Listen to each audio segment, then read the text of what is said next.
How much of a discount are we talking about here? Yeah, we're still seeing about a 15% discount to our fair value estimates.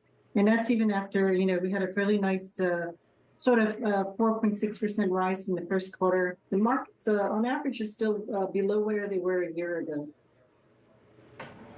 Are there any sectors where those bargains can be found even more? Yeah, the sectors that did really well in the first quarter, which were, basically communication services and technology, those are the two sectors where we still continue to see a decent discount. We're looking at about almost a 20% discount to some of our fair value estimates. So at this point in time, we're still advocating selectively buying, cheaper companies in those areas, as well as looking at where, so that's going to be a mix of both growth and value in that space.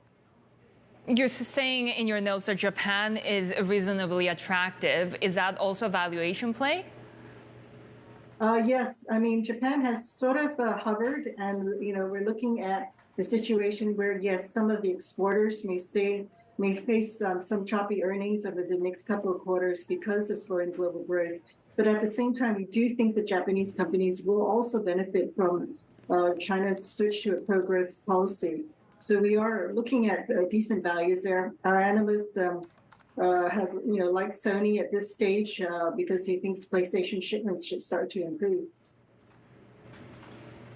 Lorraine, we are seeing some strength and momentum gathering when it comes to trading in Chinese equities. A lot of the data recently has surprised to the upside. We know that the consumer, particularly, on the higher end for goods, has been particularly strong. Take a look at this chart looking at where we're at when it comes to bullish signals for the CSI 300, right? Upside breakout above that 200-day moving average. We could see that 4,300 level support being held. So how much further upside, and which sectors or which names in particular are you liking for that China exposure?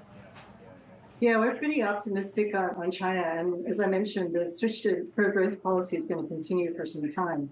What we expect to see is the Chinese consumer, that confidence is going to strengthen in the second half. And a lot of that, some of that's going to be driven by the fact that home prices are stabilizing and moving up. We're expecting to see some housing start to improve. It's still very weak, obviously, in that space, but that's all going to drive, I think, a better consumer sentiment. So within that space, the domestic story is still strong. We still like Yum China for one that's on the restaurant side.